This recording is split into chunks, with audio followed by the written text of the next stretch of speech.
My name is Dr. Sylvester Onyia, President of American Military Veterans of Igbo Descent, AVID. I'm here today with Rising Sons and Ambassadors for Self-Determination. We're in the state capital to bring our concerns to the American folks that Nnamdi Kanu needs to be released now. A lot of people have talked about him being unjustly incarcerated for nothing. He is not the problem of Nigeria. If anything, he's the solution to solve Nigerian problems. We're asking President Tinubu, just like we asked President Buhari, that got him in the first place, to release him. They have not done anything to anybody. On this note, we are reminding the world about what happened in January 2017, when inauguration of Donald Trump was celebrated in Port Harcourt, and the Nigerian government shot down and killed over 27 young youths of Igbo descent, IPOB young stars, for doing nothing but cheering up the president of their choice. This happened and nobody have been brought to account for that. We are asking that the government of the United States under Donald Trump, president, to look into that massacre, because it was democracy that was being celebrated, and those youths were happy, rejoicing that such a good thing happened, and the military went and killed them all like chickens. We continue to ask, what is it that you're holding Nnamdi Kanu for? And we believe, as a British citizen, the British government's hand is in it, because Nnamdi was discussing about the atrocities they're doing in Nigeria. They don't want any development in Nigeria. Everything that we are doing is what Nnamdi was preaching on, and everything he have said before have happened today, and it's still happening. The jihadis coming in to work for the British government and to be killing people, the Fulani herdsmen, the terrorists, and that's what they are, killing people, trying to displace indigenous people, trying to take their lands from them, land grabbing. We want the world to look into it, more especially the United States government. For one thing, if nothing is done, once these jihadis get hold of the southeast, the Christians that they're trying to exterminate, they will have hold of the sweet crew. And once that happens, the next thing will be to challenge the United States and even the Britain that is encouraging them to do their bad deeds. So, Father, I've heard that a Nigerian government official, the Inspector General of the DSS, Department of State Services, has said, Nigerians, defend yourselves from the terrorists and the bandits, end quote. So, Father, as a minister of God, do you support self-defense, especially where it may lead to the killing of your assailant? Thank you very much, sir, for the question. And if you don't mind, let me begin by thanking you and your colleagues who have been working with us tirelessly to bring to the awareness of the world the level of injustice that is going on in Nigeria. Is getting too much. And at some point, somebody somewhere has to stand up and say, enough is enough. Now, coming to your question, yes, the Director General of DSS, who in American context, we might equate to the Director of Homeland Security, is a special government official in Nigeria who is privy to top secret intelligence, actually. For him to step forward and publicly told Nigerians, arm and defend yourselves, tells me a couple of things. One, Nigeria is either becoming a failed state or is already a failed state. Why? Because he said that they don't have enough government manpower to defend you. The military, the police, the DSS, that they don't have enough power to defend their citizens. What is the primary responsibility of any government, democratic government? To defend the lives and property of the people. So, for the director of DSS to say, we don't have what it takes to protect you Nigerians, it means that they are incapacitated. Self-defense is a natural phenomenon. If I were to pinch you now, you will blink unconsciously in defense of yourself. So self-defense is a natural phenomenon. But in the context of the DSS, honestly, I wasn't expecting that we shall come to that level at which the common people are required to arm themselves and defend themselves. But guess what? It has happened. In other words, what it means is you're on your own. If anything happens to you, you have yourself to blame. Now, because self-defense is a natural phenomenon, I have never read about any law, moral law, Christian law, civil law, natural law that is against self-defense. None whatsoever. But you know what? Where you have a good government, you take it for granted that you are protected. And so it's not even a question of whether I support it or not, or whether it is legal or not. And then for the government to say, defend yourself. Now, we are taking self-defense to a higher level. The level of you have to do everything possible to protect your life. Your life is the most precious gift God has given you. Very, very precious. God has given us a precious life to take care of, and we should guard it judiciously.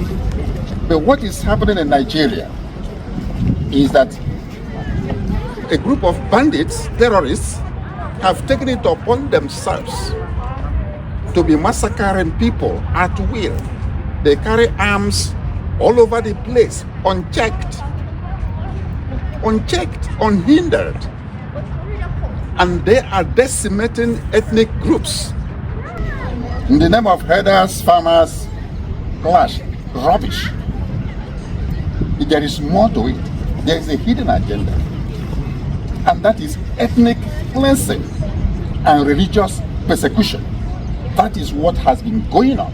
At this point in time, I will actually go the extra mile to advocate for self-defense. And people should defend themselves. And I'm asking my people, you cannot waste the life, precious life God has given you. You must defend it. Because there's no way. It has come to that. If the government tells you to defend yourself, defend yourself. That's what I will tell my people. And then I will ask our brothers and sisters in diaspora, especially here in America, who are from Igbo descent, Igbos here in America and Europe, organize yourselves, raise money, and make sure that your respective communities at home are protected. Have a very working vigilante groups, and make sure that your communities are protected.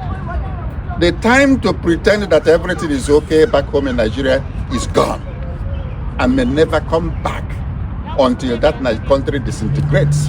Because honestly, a failed state, the only solution to a failed state is disintegration. To your tents, O Israel. Everybody should go and take care of themselves. From the local communities, maybe to the regional level. And guess what? This is exactly what Mazi Nnamdi Kanu has been preaching for more than 10 to 15 years. That these people are coming. These are mercenaries sponsored by the Fulani hegemony to decimate the rest of the ethnic groups in Nigeria. And the government has done little or nothing to stop them. And to our greatest embarrassment, or even being fair to them, they have now told us officially that there's not much they can do. So, Bruce Fine, as a constitutional lawyer and the International Council for Mazi Nnamdi Kanu, and you've visited Nigeria many times. Your client has served over 5 years in prison. What is Mazi Nnamdi Kanu's current situation, and how has the current state of the Nigerian Constitution and the rule of law affected Mazi Nnamdi Kanu's freedom? Well, thank you for that wonderful question. We're really gathered here today to pay homage to Nnamdi Kanu and his unsurpassed courage that has given the Biafrans hope, which is what sustains a people and moving forward towards justice. Nnamdi Kanu was a victim of a crime. Crime perpetrator was the nation of Nigeria. In 2021, he was kidnapped and tortured in Kenya. He was then returned to Nigeria, where he's been denied a trial for now over 4 years.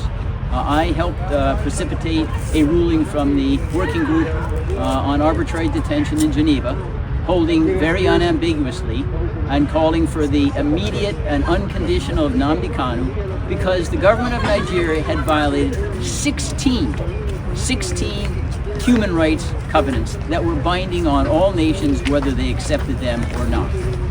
The Nigerian government has flouted that decree now for almost 3 years. Nnamdi Kanu remains in isolation. Again, he's never ever been given an opportunity for a trial. There are repeated adjournments because there is no evidence. I've examined the indictments. They're really quite hollow. They don't have any specificity of what Nnamdi Kanu did that caused any kind of violence or harm.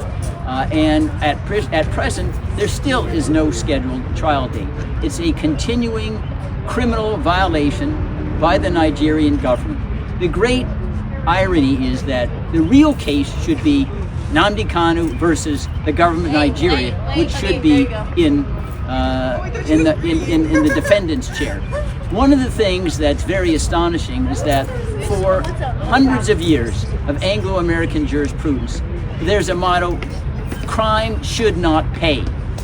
The Nigerian government is trying to make their crime against Nnamdi Kanu pay, which is intolerable.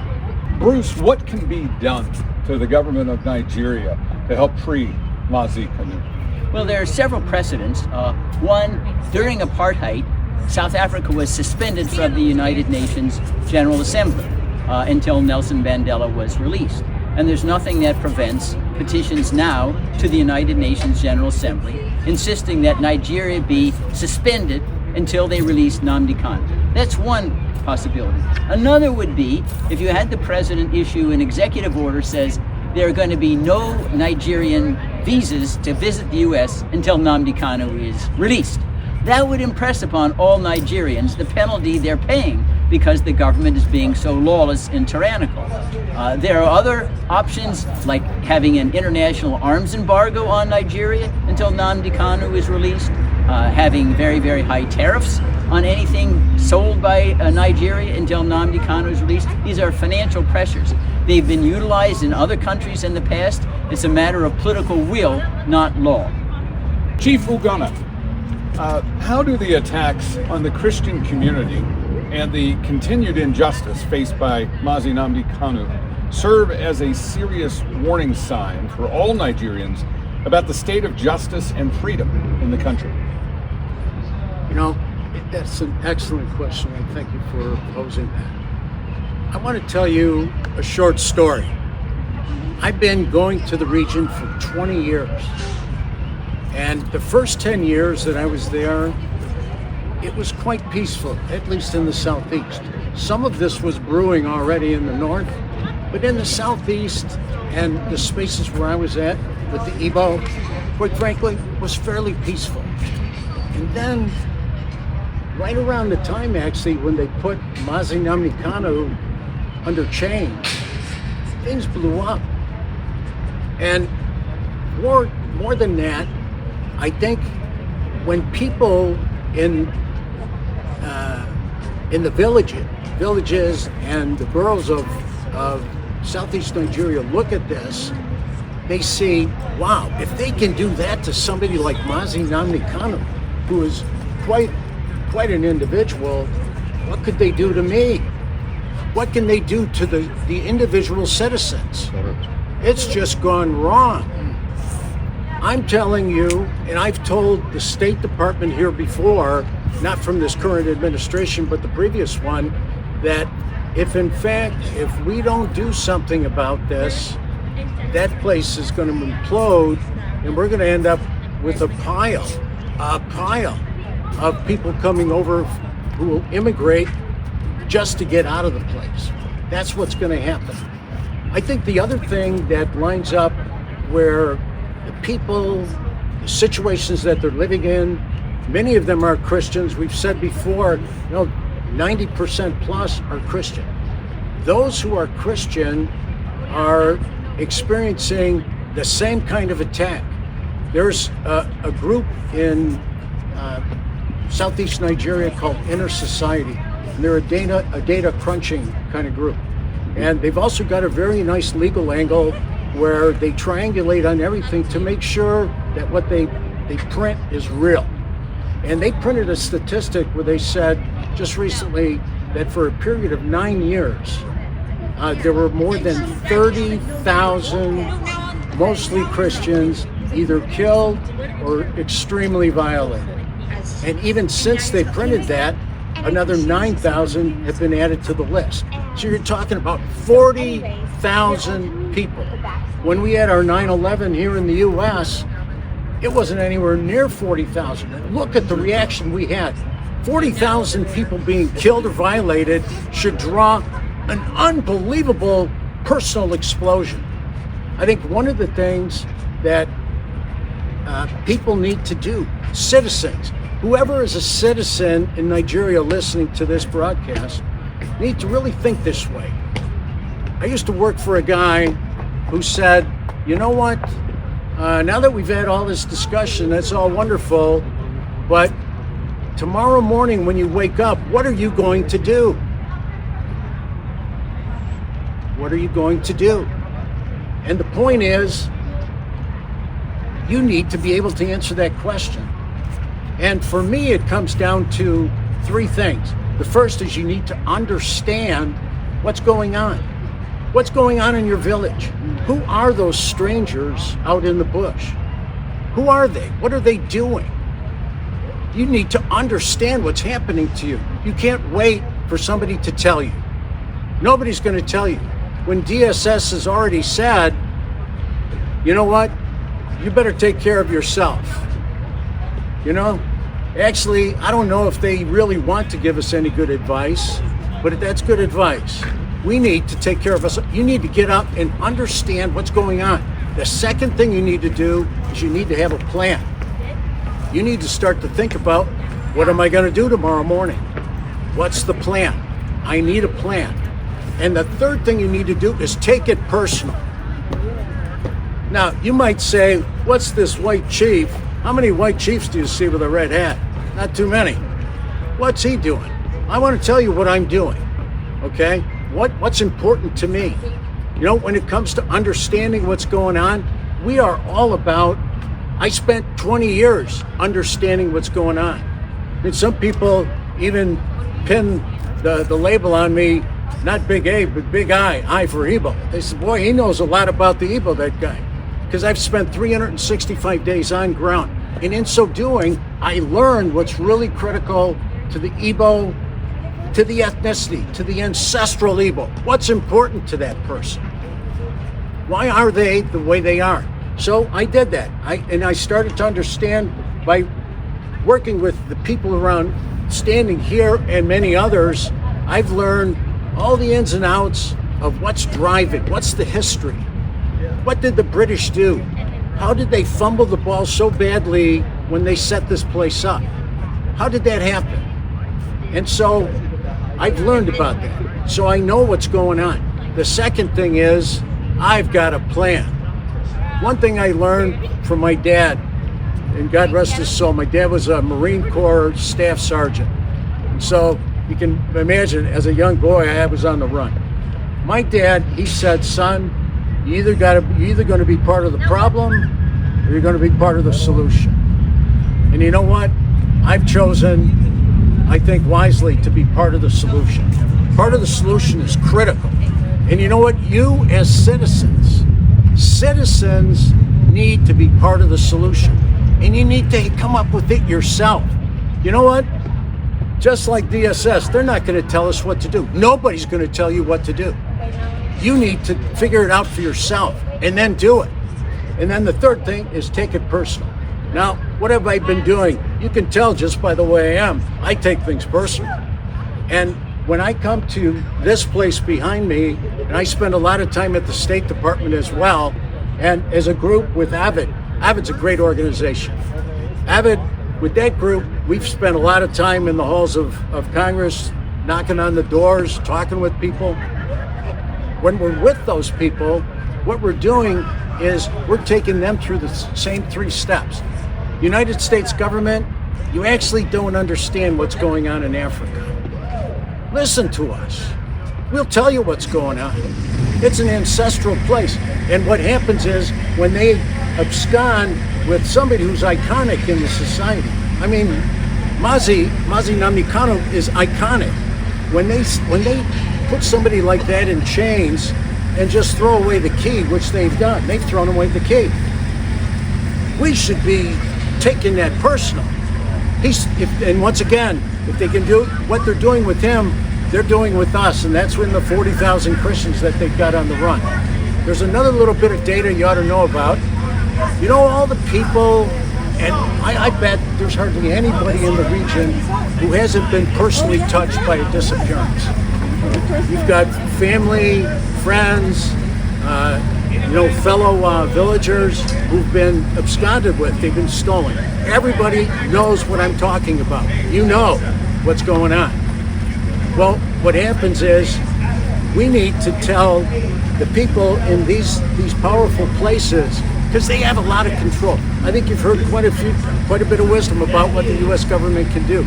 But for sure, the U.S. government needs to understand that if these three questions don't get answered also by the United States, understand, have a plan, and take it personal, one day it will come to our shore. One day that place will just turn into a mess. And we need to make sure that it doesn't come to our shore. Evans, a lot has been said about what is wrong in Nigeria, especially the illegal detention of Mazi Nnamdi Kanu. What are your thoughts? Well, I can tell you that we've heard an earful about the evil and atrocities going on in Nigeria. But one thing about evil is that it's really perpetrated by a few, because there are all good people everywhere. There's good people in the north, there's good people in the south, but few bad apples that happens to galvanize the masses to commit evil against their own citizens.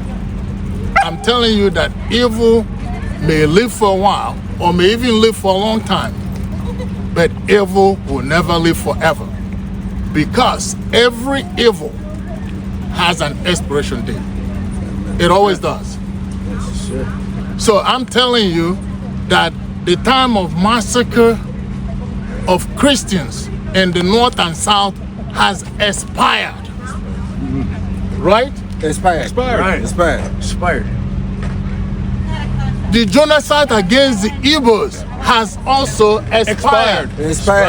And the incarceration of Mazi Nnamdi Kanu, the Mandela of our era, the Mandela of Nigeria, his incarceration has now expired.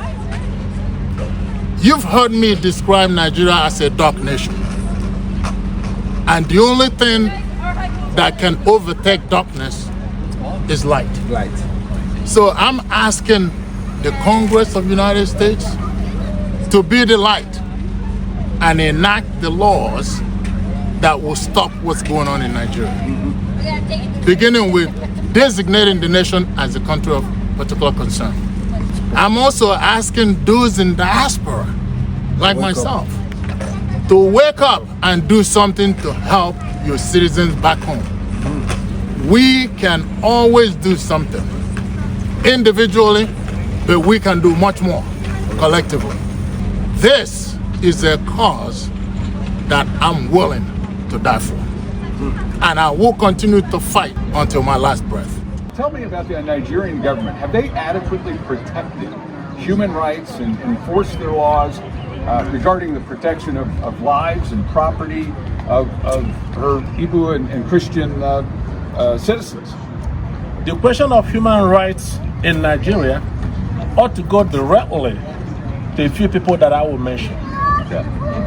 They will talk about that. I'm talking about the person of a young lady called Leah Sharif, that was kidnapped by Boko Haram when she was 15 years old. 15 years old, she was kidnapped. Yeah. Until this day, she remains in the custody of the terrorists. Yes. She cried out to her government, and they did nothing. No rescue, no help. And I want to surprise you. This young woman today is 25 years old. 25 years old, having children for terrorists. while the federal government of Nigeria ignores her cry for help and assistance. So you ask Leah Sharibu about the fundamental human rights in Nigeria. And she will tell you the rest of the story. Another person that is worthy of note is another young lady by the name Deborah Samuel, a young college student in Shangari College of Education, Sokoto, Nigeria. This young woman was stoned to death in broad daylight while people stood and watched, while the government stood and watched. The army and the police, all the security apparatus, they stood and watched an innocent girl mowed down in broad daylight, and her body was set ablaze. Chances are this young woman was still alive while she was in flames. Things that you cannot bear as a father, as a brother. These things are happening in this country called Nigeria. And people expect us to be proud of the country. That's why we're here to talk to lawmakers over here, those that will listen, and I'm glad that they're paying attention. They're taking note. What do you wish that the lawmakers would do first? First of all, back during the days of Trump administration, Nigeria was in the list of CPC country of particular concern. Then the new administration came in under Joe Biden, and they were taken off. Now, both houses of Congress, the House of Senate, the House of Rep, they're coming together to put Nigeria back as a CPC country. Country that needs to be watched. Country that violates fundamental human rights. Country that may be sanctioned until they change their ways. So, for the folks who are hearing this for the first time, what would you hope that they could do? What I hope that they can do is to take the message to their respective constituents, to talk to their lawmakers, their reps, their senators, their House of Representatives. Tell them what's going on. Tell them what's happening to other people on the other side. So maybe at least they can learn some voice when they're in session here at Congress.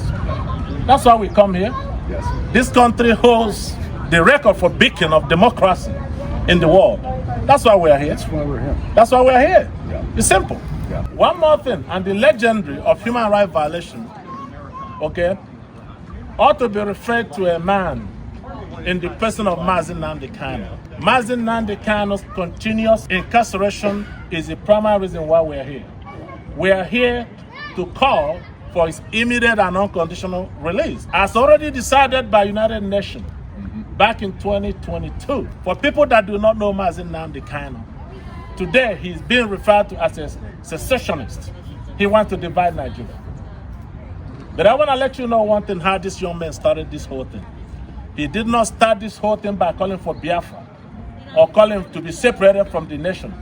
He started in the year of 2012 and 2013 in London, on the streets of London, calling for one Nigeria, for unity, for the government to pay attention to the suffering of the people. The children are suffering. There's no job, unemployment everywhere. Our young people has taken up to criminality.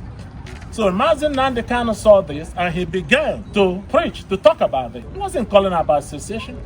He wasn't calling for Biafra. He was just a devoted citizen of the country. Well, seeing that fell a deaf ear, so he began to call for a referendum. What is a referendum? An opportunity for men and women, citizens of a particular country, to come together lawfully and decide their self-determination. Decide who to govern them, to elect government over them. It's called government by the consent of the governed. There's nothing wrong with that. And for that, this young man was arrested in 2015 and put in prison. And 2 years down the road, he was granted bail and was allowed to go home. While he was enjoying his bail, preparing to come to court, consistent with the bail conditions, he was invaded by the same government that granted him bail. A combined forces of the military, the Air Force, Navy, all of them invaded his home on a planned assassination attempt. They called it the legendary Python dance. Python should be dancing in the forest, not in a village where there were women, children, and elderlies. That's where the Nigerian military came to operate their Python dance. But at the end of the day, when the Python has finished dancing, scores of human beings were left dead. Properties were destroyed. Where's the justice? Where's the government? Where's the right of the people to be protected? And miraculously, Nnamdi Kanu escaped that very assassination attempt. And in 2021, June of 2021, they tracked him down and kidnapped him while he was on official duty in Kenya. As far as we are concerned, there is no democracy in Nigeria. One key piece I want to mention with people and citizens is that it's the subject of fear. See, when you don't make a plan, when you don't understand what's going on, and you don't take it personal, all of that gets replaced by fear. See, what happens when fear takes over, all the bad operators around you become temporarily successful. And that's evidenced largely by the growth of IDP camps in the country. You know, the internally displaced person camps are now over 1 million. In fact, there's an organization, they publish a thing called an IDP Atlas. And in the Atlas, they quote that 1.34 million people are now in camps. And on top of that, there's another statistic that they keep where they call displaced person movement. And those are people who are about to be in IDP camps. They've been chased out of their environments, out of their homes, and there are about 3.3 million of those. So when you add all this together, it's 4 or 5 million people who either are or are about to be in an internally displaced person camp. They're like prison camps. There are pictures all over the internet. Look in the internet. Look up IDP Nigeria, and you'll see pictures all over the place. You know, there's another area, maybe I could ask Chief Anya to speak about it, about the nature of security, and it's like a message that we want to send. Yes, thank you, Chief. There's no society that can survive on anything without security. Building all those roads, building new malls, and all those things the governors in the Southeast claim they are doing is not helping anybody because nobody is secure. So they have to think about security first. Save the lives of our people first, and they can build those monuments. They could build those malls. Those things will come second. So the most important thing they would do is security. Make sure that there are bushes, nobody is living there, no Fulanis are there, no jihadis are there. Form the strong vigilante that you can have, not the vigilante that you use for your own personal gain when you run for elections. Form the one that can protect the people and guide them. By the way, the IDP camps we're talking about, who displaced who? Why would people be displaced? So security is important, that the governors of the Southeast should come together to do that. This is exactly what Nnamdi Kanu was telling them. Evans, a lot has been said about what is wrong in Nigeria, especially the illegal detention of Nnamdi Kanu. What are your thoughts? Well, I mean, I can tell you that we've heard an earful about the evil and atrocities going on in Nigeria. But one thing about evil is that it's really perpetrated by a few, because there are all good people everywhere. There's good people in the north, there's good people in the south, but few bad apples that happens to galvanize the masses to commit evil against their own citizens. I'm telling you that evil may live for a while or may even live for a long time, but evil will never live forever, because every evil has an expiration date. It always does. So I'm telling you that the time of massacre of Christians in the north and south has expired. Right? Expired. Right. Expired. The genocide against the Igbos has also expired. And the incarceration of Nnamdi Kanu, the Mandela of our era, the Mandela of Nigeria, his incarceration has now expired. You've heard me describe Nigeria as a dark nation. And the only thing that can overtake darkness is light. So I'm asking the Congress of the United States to be the light and enact the laws that will stop what's going on in Nigeria. Beginning with designating the nation as a country of particular concern. I'm also asking those in diaspora, like myself, to wake up and do something to help your citizens back home. We can always do something individually, but we can do much more collectively. This is a cause that I'm willing to die for. And I will continue to fight until my last breath. So, Father, if you could describe how Nnamdi Kanu's detention has affected his family and the Igbo citizens who support his cause.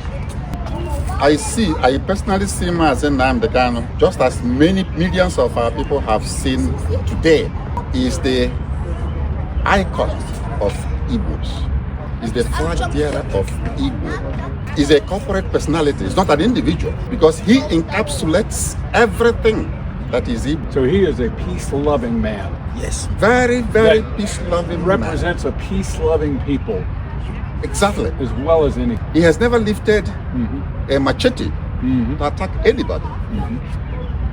He has not picked up a gun to shoot anybody. He was just working on the power of the microphone to warn the people of what is exactly happening today. That's it. So now, he has been incarcerated. He has not seen his family. Remember, once you are incarcerated, you can only see the light of the day, only 1 hour out He's of in the solitary confinement. solitary confinement. Solitary confinement. Which usually drives people insane within a matter of months. Exactly. That's a mental torture. And yet, he is. He has put up with it for almost 4 years now. Wow. And 4 still years. remains unshakable. Yep. Why? Because he is convinced of what he's doing. Yeah. That is right. Resolute in his purpose. Exactly. A raison d'etre, a higher purpose. He is indestructible. Absolutely. Until his purpose is served. You know why? Because whether you believe it or not, there is some divine inspiration that is at work in him. Yeah. If you are an ambassador of truth, it doesn't matter whether you are a Christian, it doesn't matter whether you are a Muslim, it doesn't matter whether you are an atheist. If you are an ambassador of truth, God is with you. And no government, no matter how powerful, ever wants to be on the wrong side of justice. Exactly. And this is so clearly an injustice against such a godly and wonderful man who represents such a godly and wonderful people, if not the largest Christian population in the world. In the world, exactly. Because we're almost 90-something% Christians. You know? So the family is feeling the heat. Yeah. But you know what? They are consoled because their son, their father, their brother is fighting for a just cause. It has taken people years to realize what he's doing. Those of us, my area, like I said, is in social justice. So I was able to see and understand what he was doing as far back as 2017. And since then, I have committed to the cause that he has been leading, because I know that it is the right course. So right now, people are realizing what this man has been saying and the type of person this man is. And that is a consolation to his family that is fighting for a just cause, which everybody now is realizing. And it's also a consolation to our people that he was able to withstand all the torture, all the criminal harassment, and still remain the same and consistent in what he's doing. People are really inspired talking about him today. This matter went to United Nations back in 2021, and after 9 months of deliberation by the United Nations Working Group on Arbitrary Detention, that very complaint was orchestrated by Attorney Bruce Fine from here, Washington, D.C. It took Nigeria to the World Tribune. And at the end of 9 months, they came out, it was a unanimous decision by a 5-member nation that Mazi Nnamdi Kanu detention is arbitrary and must be released immediately. Yeah. After the investigation and cross-examination, well, till this day, they have not complied to that very order. And Nigeria remains a signatory to the United Nations. You remember, why you're not abiding to their judgment. We are here to let the members of Congress understand what's happening to that young man. Yep. That's why we're here. Yep. Because right now, Nigeria has ignored every judicial pronouncement. Everyone. Yes. I just told you about United Nations. Even the Nigerian court, appeal court, in the same year of 2022, rendered their own decision on the matter, discharging Mazi Nnamdi Kanu of all charges, and ordering his immediate release, and even went further to say there is no court in this country that should try this young man on this particular issue. Yeah. Why? Because he was kidnapped. Yeah. You can't go around the whole world kidnapping your dissidents and dragging them back to your country and put them in prison. So today, Mazi Nnamdi Kanu remains in prison without trial. It's called persecution before trial. Where was he captured? Kenya. Kenya. Yes. So outside of the country, was kidnapped, brought back into the country, tried by the very people who are guilty of offending him. Exactly. So the appeal court understood exactly what you said. Yeah. That's why they say no court can try him.